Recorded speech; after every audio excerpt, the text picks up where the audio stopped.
दोस्तों आज की वीडियो में हम जानेंगे कि साल 2024 में गोवर्धन पूजा हमें कब मनाना है, गोवर्धन पूजा कैसे मनाया जाता है, गोवर्धन पूजा के दिन क्या-क्या हमें करना चाहिए, ठीक है? और उसकी पूजा हमें कैसे करनी चाहिए। तो चलिए दोस्तों बिना देरी किए वीडियो को शुरू करते हैं।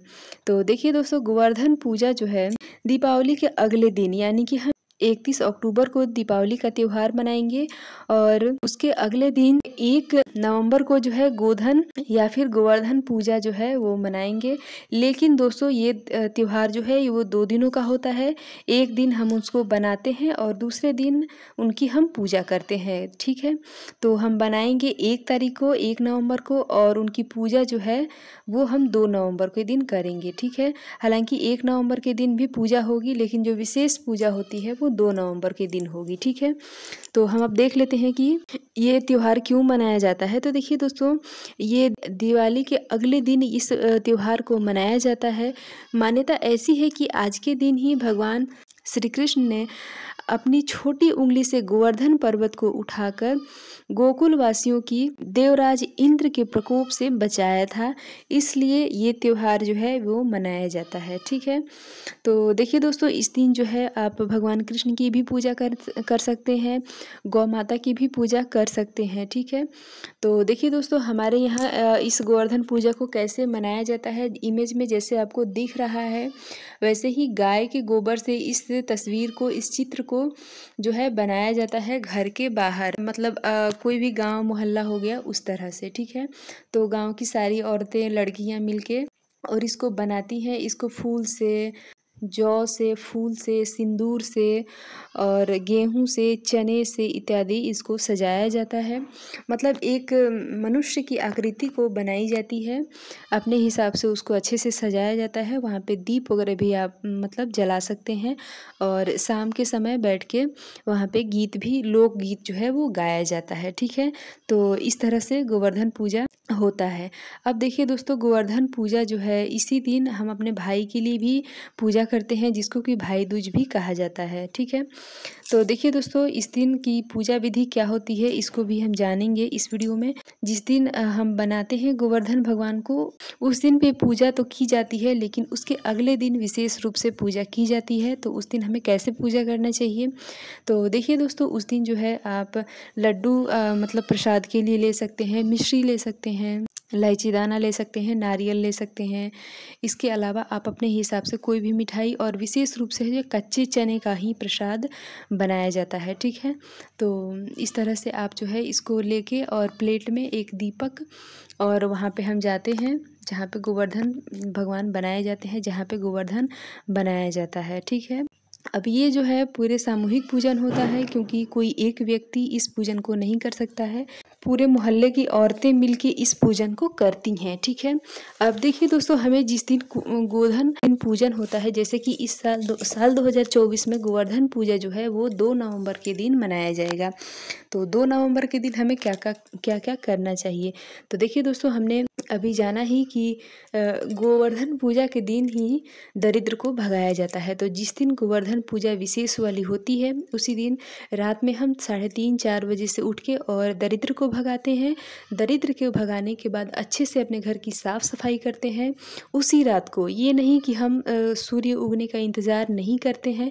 जिस रात को यानी कि 3:30 बजे 4 बजे अगर दरिद्र को भगाते हैं तो उसी दिन हम अपने घर में पोंछा लीपना, अगर मिट्टी का घर है तो आप लीप सकते हैं। घर में पोंछा लगाना मतलब बहुत अच्छे से साफ सफाई करना, मुख्य द्वार को धोना और जो भी कपड़े हम पहने रहते हैं उसको नहाने के उपरांत उसको खोल देते हैं और उसको भी साफ करना होता है। ऐसा नहीं कि उस कपड़े को हमें अपने घर में रखना होता है, ठीक है? उसको अच्छे से धो के और फिर सुखा के फिर उसका उपयोग हमें करना चाहिए। अब गोवर्धन के दिन हमें क्या करना चाहिए? तो देखिए दोस्तों गोवर्धन पूजा के दिन तो सुबह सवेरे आपको तो जगेंगे ही क्योंकि दरिद्र को भगाना है तो आपको तो जगना ही पड़ेगा। जगने के बाद आप अच्छे से ब्रश करके नहा लें। नहाने के बाद जो है जहाँ पे गोवर्धन भगवान बनाए गए हैं वहाँ पे आप जाएँगे और वहाँ पे विधि विधान से पूजन किया जाता है। तो देखिए दोस्तों आप वहाँ पे सिंदूर से पूजा कर सकते हैं और इस तरह की मिठाइयाँ वगैरह भी चढ़ाए जाते हैं। और एक विशेष पूजा होती है जो कि घर की महिलाएँ करती हैं। एक काँटा होता है जिसको कि रेंगनी का काँट बोला जाता है। ठीक है। मैंने वीडियो के शुरू में ही दिखाया था और अभी भी मैं यहाँ पे इमेज लगा दूँगी आपको देखने के लिए कि वो किस तरह से होता है। उसका फूल जो है वो बैंगनी रंग का होता है और बीच वाला जो हिस्सा होता है वो पीला कलर का होता है, ठीक है। अब उसका जो पौधा होता है उसके जड़ में भी काँटा होता है और पत्तों में भी काँटे होते हैं, तो इस तरह से वो होता है। तो वही काँट से हमें पूजन कर मतलब किया जाता है। जो कंडे आते हैं, कंडे के ऊपर उसको रखा जाता है और अगर शादीशुदा औरत को मतलब कोई कर रही है पूजा, तो उसको 5 बार पीला सिंदूर लगा के मतलब सबसे पहले तो आप ब्रश करके नहा लेंगे, नहाने के बाद ही इस पूजन को किया जाता है। तो आप कंडा लेंगे, कंडा के ऊपर अगर सुहागन है, जैसे कि अगर शादी आपकी नहीं हुई है तो आप सिंदूर नहीं लेंगे।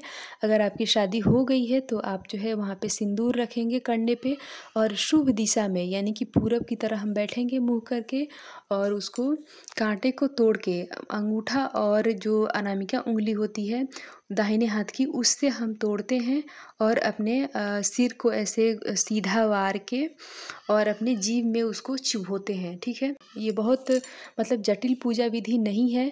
आई होप कि आपको ये समझ में आ रहा होगा कि मैं क्या कहना चाह रही हूँ और बहुत सारे लोग जो हैं वो करते भी होंगे। तो इस तरह से हम पूजा को करते हैं और इसकी विधि भी होती है कि जैसे घर के जितने भी सदस्य होते हैं पुरुष, ठीक है, उनको पहले श्राप देते हैं और फिर दूसरी बार यानी कि अगर आपके 2 भाई हैं और एक आपके मतलब आप शादीशुदा हैं तो आपके 2 भाई हैं, आपके पापा हैं, आपके ससुर हैं, आपके देवर हैं, आप खुद हैं, ठीक है। तो इन जितने भी पुरुष भाई हैं सबको आप पहले श्रापेंगी का अपने जीभ में काँटे को चुभो के और फिर उसको उल्टा वार के और उसको फिर जिलाना होता है, ठीक है, कि जिलाएँ, ठीक है। तो आशा करती हूँ कि ये विधि आपको समझ में आ रही होगी और अगर नहीं आ रही होगी तो आप इसके लिए कमेंट करें, मैं इस पे एक डिटेल्स वीडियो भी बनाऊँगी, अगर आप लोग कमेंट करेंगे तो, ठीक है। तो इस तरह से हमें पूजा करना होता है और वही सिंदूर जो है सुहागन महिला अपने मांग में भर लेती है, ठीक है। और इतना करने के बाद जो है ये जो चीज़ है जो करने पे हम काँटा से अपने जीभ को चुभोते हैं, तो उस काँटे को क्या करते हैं कि फिर से जहाँ पे गोवर्धन भगवान को हम बनाते हैं पूजा करने के लिए, वहीं पे इसको ले जाते हैं और वहाँ पे जो और भी महिलाएँ होती हैं, जो बाहर निकलने वाली महिलाएँ होती हैं, वो वहीं पे अपना कर लेती हैं जहाँ पे गोवर्धन पूजा हो रहा होता है, ठीक है।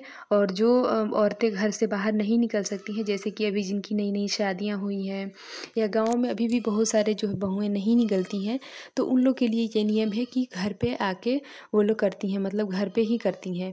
लेकिन जो लोग बाहर निकलने वाली होती हैं, वो बाहर अपना वहीं पे कर लेती हैं, ठीक है। और उसके बाद वहीं पे अपना वो लोग गीत गाती हैं, झूमर गाती हैं, सोहर गाती हैं और उसके बाद एक घड़ा लेती हैं और एक ओखल वाली जो मूसल होता है, आप लोगों ने देखा होगा पहले के ज़माने में ओखल और मूसल होता था, तो उसी मूसल से जो है एक जगह इकट्ठा करके और उसको कूट दिया जाता है, ठीक है।